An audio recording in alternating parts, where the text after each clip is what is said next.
You can't go more than 5 minutes these days without someone thrusting a credit card promotion in your face.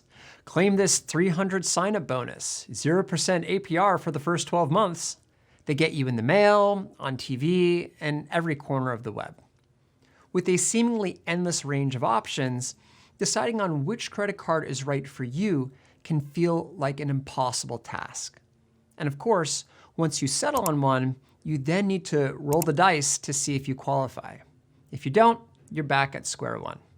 Today, we're going to plunge headfirst into the frothy ocean of credit card offers to understand what matters most and how to separate the signal from the noise.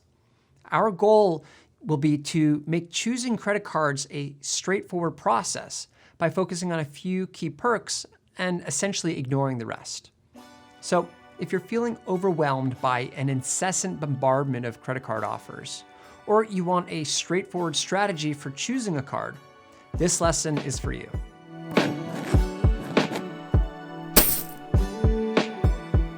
Welcome to Stake Your Wealth, where we tackle all things related to personal finance, financial independence, and smart investments. If building wealth is a priority for you, be sure to click that subscribe button and join our crew at stakeyourwealth.com. Okay, so we've established that finding a credit card is a stressful process. And while part of the problem is an overabundance of options, the bigger issue is that we don't even really know what we need. Acknowledging this, before you so much as peek at another credit card offer, there is a much more fundamental step you need to take. And it has nothing to do with bonus cash or APR. Instead, it has everything to do with who you are, and more importantly, how you spend your money. To start, figure out how much money you spend each month. And specifically, figure out how much of that you can spend on a credit card. Keep in mind that some expenses like rent, utilities, and estimated taxes aren't typically eligible for credit cards. Or if they are, they tack on an extra 3 or 4%, which is never worth it. By calculating how much you can feasibly spend on a credit card, you can determine how much use your credit card is going to get. This is important because a lot of credit cards include an annual fee, typically in the range between $50 to $200. So if you spend enough money on the card, the value of the perks of the card will exceed the annual fee, in which case you net out a profit. On the other hand, if you only spend a couple $100s per month on the card that has a $50 annual fee, and your spending results in just $20 of credit from the perks, you're now $30 in the hole. So that would be a bad deal for you.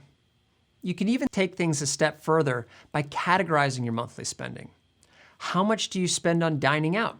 How much on groceries? What about travel? Credit cards often align their perks to specific spending categories. So by understanding where most of your money is going, you can then narrow down your search to the cards that are optimized for your spending patterns. For example, I do a good amount of international travel. And as a result, I prioritize cards that give extra points for booking flights into hotels and that don't charge foreign transaction fees. The more familiar you are with how you spend your money, the easier it will be to refine your search. So spend a good amount of time on this process. And as an added bonus, this budgeting exercise will give you a better understanding of your personal finances more broadly, which is an important step in establishing your financial security. Let's now switch gears to talk about APR. In the intro, we talked about signal versus the noise. Signal is the stuff that's worth paying attention to, and noise is the stuff you should ignore. APR is noise. At least it should be if you're using your credit card responsibly. Remember, you should never carry a balance on your credit card, meaning you should always pay off your card in full every month. If you always pay off your balance, you'll never be charged interest. And if you're never charged interest, the APR is totally irrelevant. By contrast, if you aren't paying off your balance, it means you're spending more than you can afford to pay. And that means you're not ready for a credit card. In that case, stick to a debit card until you can keep your expenses consistently below your take-home pay. So just to be clear, ignore APR completely when choosing your credit card. As long as you don't carry a balance, it will have zero impact on you. Now, let's discuss the all-important credit score. In another lesson, we discussed how your credit score is calculated and how you can find it. Your credit score will, to a large extent, determine what credit cards you're eligible for. While credit card companies won't tell you exactly what score you need for any given card, most credit card review websites will tell you what the expected credit score is for the credit cards that they review. If you're new to credit cards, chances are your lower credit score won't qualify you for the higher end cards, which is fine because most of those have higher annual fees and perks that aren't applicable to you anyhow. Also, keep in mind that the credit score requirements are just estimates. I've qualified for cards that punch way above my weight class, and I've been rejected from cards that should have been a no-brainer. The reason for the variability is that credit card companies are factoring in a lot of other data points, like your income, your home address, and other frighteningly personal information they have on you. When you apply for a credit card, you get what's called a hard inquiry on your credit report, which indicates a company checked your credit score recently. These are the same hard inquiries, by the way, that you get when you apply for a mortgage or an auto loan. Hard inquiries stay on your credit report for 2 years, and if you accumulate too many of them, that can actually lower your credit score. So be thoughtful before you apply for a credit card. If you already have a few hard inquiries on your record, make sure you fit the credit score profile before submitting your next application. Now on to sign-up bonuses. A lot of cards will try to win your business with juicy offers like hundreds of dollars off in statement credit, discounts on popular services, or just a big batch of points.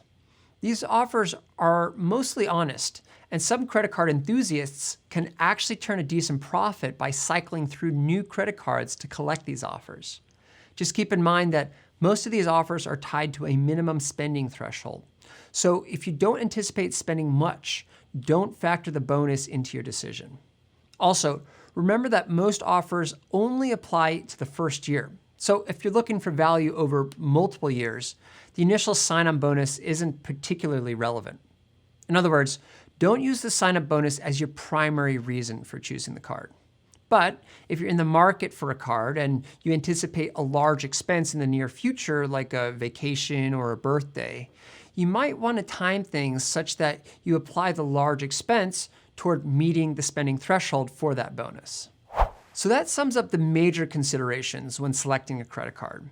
The most important thing by far is to get a clear understanding of your spending habits so that you can find the card that best matches your needs. This empowers you to make a well-reasoned choice rather than passively submitting to the flashiest promotion. In fact, since no single card will cover all of your bases, it's totally appropriate to get 2 or 3 cards with different perks. That way, you can strategically use the appropriate card for the appropriate situation. But if you're new to the game, my suggestion is to keep things really simple.